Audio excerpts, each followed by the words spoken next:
Shalom saudaraku, di dalam nama Tuhan Yesus Kristus bertemu lagi dengan saya Pendeta Novel Saragi. Firman Tuhan yang menyapa kita di Pentakosta kedua ini tertulis dalam Roma pasal yang ke-8, ayatnya yang pertama sampai ayatnya yang ke-8. Namun ada baiknya kita bersatu dulu di dalam doa. Kita berdoa. Bapa di dalam sorga, terima kasih Tuhan Yesus buat anugerah-Mu, kasih setia-Mu yang melimpah atas setiap kami. Tuhan, satu kerinduan kami mau dengar-dengaran akan firman-Mu. Maka berfirmanlah Engkau Tuhan, sebab kami siap untuk menerimanya. Amin. Shalom saudaraku, di dalam nama Tuhan Yesus Kristus, seperti yang saya sebut tadi, bahwa firman Tuhan yang menyapa kita tertulis di dalam Roma pasal yang ke-8, ayatnya yang pertama sampai ayatnya yang ke-8. Begini firman Tuhan saya bacakan buat saudara sekalian. Hidup oleh roh. Demikianlah sekarang tidak ada penghukuman bagi mereka yang ada di dalam Kristus Yesus. Roh yang memberi hidup telah memerdekakan kamu dalam Kristus dari hukum dosa dan maut. Sebab apa yang tidak mungkin dilakukan hukum Taurat karena tak berdaya oleh daging, telah dilakukan oleh Allah dengan jalan mengutus anaknya sendiri dalam daging yang serupa dengan daging yang dikuasai dosa karena dosa. Ia telah menjatuhkan hukuman atas dosa di dalam daging, supaya tuntutan hukum Taurat digenapi di dalam kita, yang tidak hidup menurut daging, tetapi menurut roh. Sebab mereka yang hidup menurut daging memikirkan hal-hal yang dari daging. Mereka yang hidup menurut roh memikirkan hal-hal yang dari roh. Karena keinginan daging adalah maut, tetapi keinginan roh adalah hidup dan damai sejahtera. Sebab keinginan daging adalah perseteruan terhadap Allah, karena ia tidak takluk kepada hukum Allah. Hal ini memang tidak mungkin baginya. Mereka yang hidup dalam daging tidak mungkin berkenan kepada Allah. Demikian firman Tuhan. Saudara-saudaraku, di dalam nama Tuhan Yesus Kristus, setiap kita pasti bisa dipastikan barangkali ya, apa itu? Ingin diistimewakan. Setiap kita pasti pengen jadi pribadi yang spesial. Setiap kita pasti pengen menjadi pribadi yang something di dalam kehidupan seseorang, di dalam kehidupan keluarga, di dalam pekerjaan, di dalam segala situasi kehidupan kita ini. Bahwa kita pengen diistimewakan. Dan itu juga menjadi kekuatan pribadi yang memiliki Yesus Kristus. Pribadi yang hidup di dalam roh yang menggerakkan seluruh kehidupannya. Apa itu? Kita diistimewakan. Kita menjadi pribadi yang memiliki keistimewaan di hadapan Allah Bapa. Bukankah ketika Tuhan memilih kita, Tuhan mau katakan bahwa engkau begitu istimewa di hadapan Tuhan?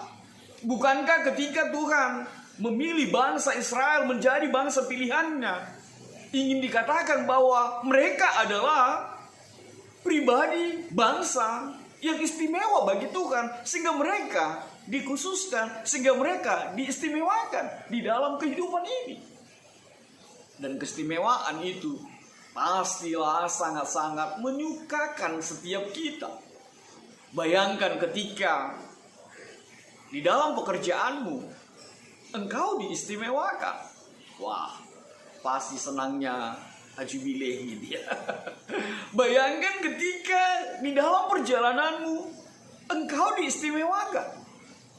Bayangkan ketika berada di dalam sebuah situasi, di dalam kerumunan atau di dalam orang kebanyakan, tempatmu adalah sesuatu yang spesial, sesuatu yang istimewa.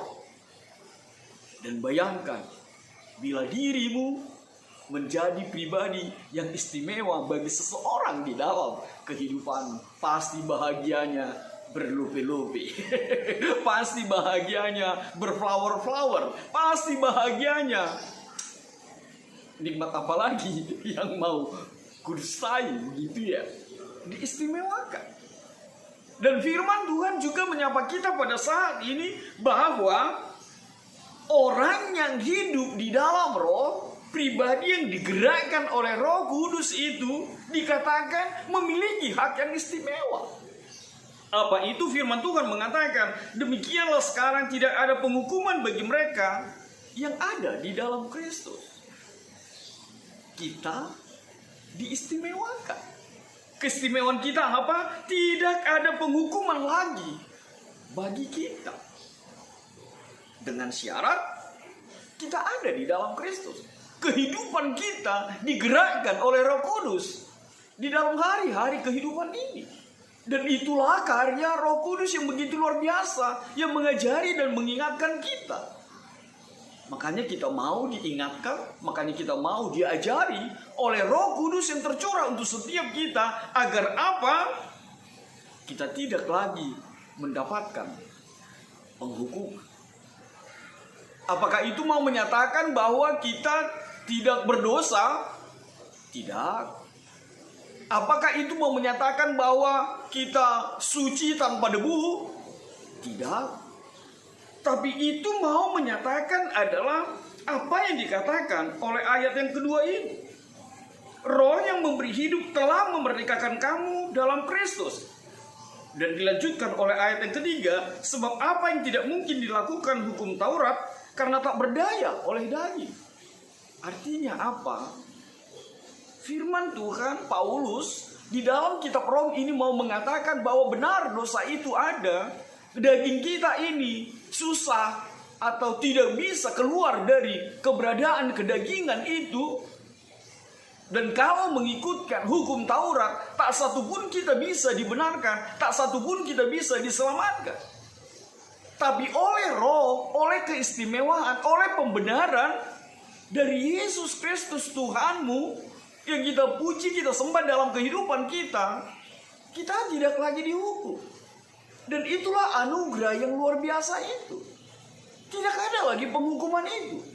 Kita disucikan oleh darahnya. Kita dibenarkan oleh anugerahnya. Asalkan kita hidup dituntun oleh roh.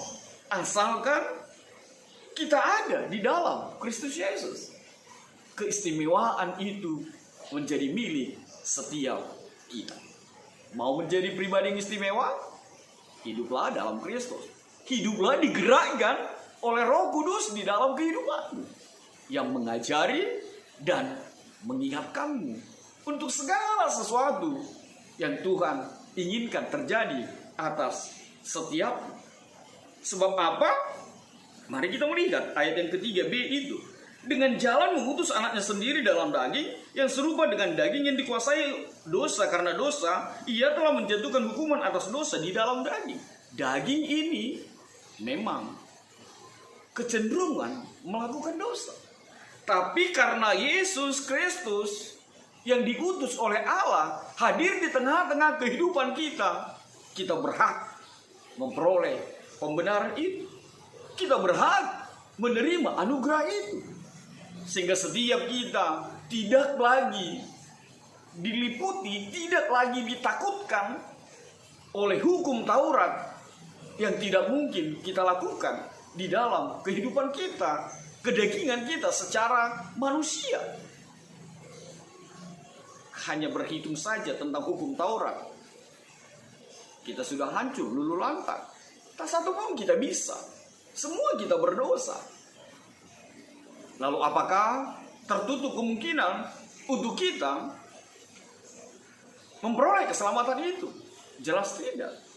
Benar, hukum Taurat itu ada dan dihadirkan oleh Allah Bapa langsung di tengah-tengah kehidupan kita. Adakah fungsinya? Jelas ada. Hukum Taurat itu ibarat rambu-rambu traffic light yang akan mengingatkan kita, yang akan menyadarkan kita bahwa kita sudah berbuat dosa, bahwa kita sudah melanggar perintahnya, bahwa kita sudah melakukan yang salah di mata Tuhan. Itu fungsi hukum Taurat itu. Tapi hukum Taurat tidak bisa memberikan keselamatan. Yang bisa menganugerahkan keselamatan hanya Yesus Kristus di tengah-tengah perjalanan kehidupan keimanan kita kepada Allah Bapa. Lalu apa yang bisa kita lihat di dalam kebenaran firman Tuhan pada saat ini?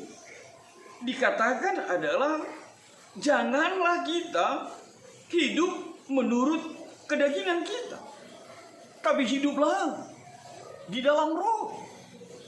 Jangan lagi kita mengikuti kehidupan menurut kedagingan kita. Di Galatia 5 jelas diperhadapkan, dikontrakan antara hidup di dalam kedagingan dan hidup di dalam roh. Dan itu adalah pekerjaan, dan itu adalah sebuah cambuk di tengah-tengah kehidupan kita. Sebab memang sering sekali kita lebih mengikutkan kedagingan kita, lebih mengikutkan apa yang diinginkan atau apa yang dihalalkan tanda petik oleh dunia ini, sehingga kita sering mengalah dan kalah oleh keinginan roh itu. Paulus mengajak kita untuk melihat, lalu apa yang membedakan, lalu apa ciri-ciri orang yang hidup di dalam roh itu. Ciri-ciri orang pribadi yang hidup di dalam kedagingan itu. Dikatakan di dalam perikop kita ayat yang kelima ini, mereka yang hidup menurut daging memikirkan hal-hal yang dari daging. Mereka yang hidup menurut roh memikirkan hal-hal yang dari roh. Ciri-cirinya apa? Memikirkan. Ayo, apa yang saudara pikirkan? Itulah saudara. Benar gak? Ada juga orang mengatakan apa yang kau makan, itulah dirimu. Kalau firman Tuhan mau mengatakan apa yang kamu pikirkan, itulah dirimu. Sederhana sekali memahami situasi itu. Ayo coba buka TikTokmu. Apa yang pertama muncul? Ayo buka YouTubemu. Apa yang pertama muncul? Ayo buka media sosial yang lain. Apa yang pertama muncul? Saudaraku, kalau kita selalu bergaul karib dengan apa yang kita pikirkan, itu akan secara autopilot hadir di dalam kehidupanmu. Kalau kita kecenderungan memikirkan sesuatu tentang kebenaran firman Tuhan, pasti itu yang selalu hadir dalam pikiran kita. Kalau kita suka buka TikTok, sesuatu yang menjadi kegemaran Allah juga, pasti itu yang akan selalu bermunculan. Kalau engkau bersahabat, berteman di Facebook dengan orang-orang yang selalu engkau pikirkan, pasti apapun yang terjadi di dalam dirinya, apapun status atau apapun itu yang berkaitan dengan dirinya, itulah yang pertama sekali muncul di dalam Facebookmu. Bukankah luar biasa sekali? Seorang sahabat mengatakan bahwa benar, aku tidak menjadi subscribermu, tidak menjadi followersmu, tapi kalau melihat YouTubeku, khotbahmu lah yang selalu muncul. Khotbah, kalau bukan khotbah pendeta, itu pasti khotbah dari pendeta yang lain. Kalau tidak, itu pasti yang muncul adalah lagu-lagu rohani. Dan kadang saya tertidur, lalu YouTube-nya yang menonton saya, lalu khotbahnya yang menonton saya. Tapi saya mau menggarisbawahi adalah apa yang kita pikirkan, itulah diri kita. Maka Tuhan tidak mengatakan melalui Paulus apa yang kita lakukan dengan kasat mata saja, tapi mau mengatakan apa yang kita pikirkan. Sebab kalau hanya bicara tentang sebuah tindakan, itu pasti tidak melingkupi apa yang di dalam pikiran kita. Tapi apa yang di dalam pikiran kita meskipun belum terjadi, belum kita lakukan, tapi itulah dirimu yang sesungguhnya. Saudaraku, mari lihat, mari ingat kembali apa yang sedang kita pikirkan. Memikirkan harta duniawi ini, memikirkan dunia ini, mereka-reka segala sesuatu yang dibudayakan oleh dunia ini, Anda hidup di dalam kedagingan. Tapi ketika kita memikirkan hal-hal yang dari roh, maka kehidupan kita adalah digerakkan oleh roh. Maka roh itu yang berkuasa, yang selalu bekerja di dalam kehidupan kita. Ayat ke-6 semakin menjelaskannya. Karena keinginan daging adalah maut, tetapi keinginan roh adalah hidup dan damai sejahtera. Saudaraku, firman Tuhan menegaskannya dan semakin menegaskannya. Orang yang memikirkan pribadi, yang selalu memikirkan dan melakukan kehidupan kedagingan itu, upahnya adalah maut. Tidak ada keselamatan di sana. Mungkin kita merasa kita bahagia melakukan sesuatu yang bersifat kedagingan itu, memikirkan sesuatu yang menyukakan hidupmu di dalam dunia ini, tapi itu di luar Tuhan Yesus Kristus. Anda sudah mati. Walaupun mungkin Anda kelihatan hidup secara daging, ada bentuk, tapi bagi Tuhan Anda zombie. Kita adalah mayat berjalan. Sebab memang bagi Tuhan tidak perlu kehilangan nafas ini baru dianggap mati. Tapi ketika kita melakukan keinginan daging dan tidak menyukakan hati Tuhan, kita adalah mati. Tapi sebaliknya firman Tuhan mengatakan, orang yang hidup dalam roh, orang yang selalu memikirkan sesuatu di dalam yang bersifat roh, yang digerakkan oleh Roh Kudus itu, dia memperoleh hidup dan damai sejahtera. Kehidupan di dalam Tuhan dan memiliki hati yang damai sejahtera, bahkan menghadirkan kedamaian itu di tengah-tengah kehidupan hari-hari lepas hari yang Tuhan berikan di dalam kehidupannya. Dan itu menjadi sesuatu yang begitu berharga di dalam kehidupan kita. Maka hiduplah di dalam roh itu. Maka hiduplah di dalam kehidupan yang bersumber dari Roh Kudus itu. Sehingga damai sejahtera itu menjadi milikmu seutuhnya. Lalu firman Tuhan kembali memperhadapkannya. Sebab keinginan daging adalah perseteruan terhadap Allah.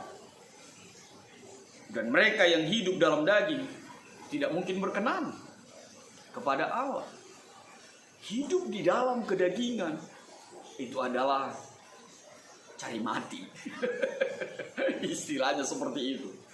Hidup di dalam kedagingan itu mengadakan perseteruan, mengajak Allah untuk berantem, mengajak Tuhan untuk bermusuhan. Tapi hidup di dalam roh membuat Allah menjadi seterunya. Maaf sekali lagi, mengajak Allah menjadi sekutunya. Ini memang sekutu dengan seteru ini berbeda tipis ya. Orang yang hidup di dalam kedagingan menjadi seteru Allah, tapi orang yang hidup di dalam roh Allah akan menjadi pribadi yang bersekutu dengan Allah, menyatu dengan Allah, dan selalu menyukakan hati Allah di dalam kehidupan. Saya suka sekali dengan lagu anak sekolah minggu ini. Lagu apa itu?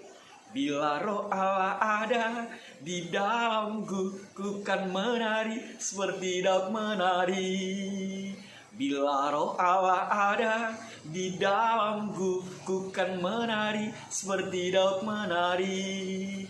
Ku kan menari, ku kan menari, ku kan menari seperti Daud menari. Bila roh Allah ada di dalam diri kita, hatimu akan sukacita. Hatimu akan memperoleh kedamaian. Hatimu akan dipenuhi oleh Roh Kudus yang menggerakkan hari-harimu bersama dengan Tuhan Yesus. Apapun yang terjadi di dalam kehidupanmu, apapun yang kita alami di dalam situasi sampai separah saat ini yang menghantam oleh dunia ini, bila Roh Allah ada dalammu, engkau akan dimampukan menari. Kau akan dimampukan bersuka cita, maka tetaplah hidup di dalam roh. Sebab itu yang Tuhan inginkan dalam kehidupan kita. Maka saudaraku, hal yang pertama yang mau ditegaskan, bila ingin istimewa di hadapan Tuhan, hiduplah di dalam roh itu. Lalu apa yang kedua? Kalau kita mau menjadi pribadi yang menyukakan Tuhan, pikirkanlah apa yang berkenan bagi Tuhan. Gak usah mikirin sesuatu yang jelek, sesuatu yang jorok, sesuatu yang kotor di luar Tuhan. Selalulah memikirkan tentang kebenaran firman Tuhan. Lalu apa yang ketiga? Firman Tuhan mau menyatakan di dalam kehidupan kita selalu saja ada pergumulan itu di dalam diri kita. Selalu saja ada pertentangan itu, kedagingan dan hidup dalam roh itu di dalam diri kita, sebab kita adalah manusia. Tapi percayalah, roh itu, roh yang berdiam, yang berkuasa atasmu, akan mengalahkannya dan akan memampukanmu menjalani hari-hari kehidupanmu bersama dengan Tuhan Yesus. God bless you. Kita bersatu dalam doa. Bapa di dalam sorga, terima kasih Tuhan Yesus buat kebenaran firman-Mu. Biarlah firman-Mu menjadi kesukaan dan kehidupan di dalam hari-hari kami, sehingga kami menjadi pribadi yang istimewa. Sebab Engkau Tuhan memampukan kami, melayakan kami untuk anugerah-Mu. Bahkan ketika kedagingan ini sangat-sangat menggoda kami, dunia ini sangat-sangat menggoda kami, tapi curahan Roh Kudus-Mu, Roh-Mu yang bekerja atas setiap kami, akan memampukan kami menjadi pribadi yang menyenangkan Tuhan di dalam kehidupan ini. Terima kasih Tuhan Yesus buat anugerah-Mu. Terima kasih Tuhan. Dan satu hal yang selalu kami minta sampai saat ini, enyahkan Tuhan virus corona ini. Dan biarlah setiap pribadi yang pada saat ini yang terbaring lemah, yang terpapar COVID-19 ini, Tuhan pulihkan mereka. Biarlah darah-Mu menyucikan mereka. Angkat dan buang jauh Tuhan Yesus virus itu, sehingga hanya sukacita yang bersama dengan Tuhan Yesus menjadi kekuatan untuk setiap mereka. Dalam kasih-Mu terjadilah Tuhan seperti yang Engkau mau. Amin.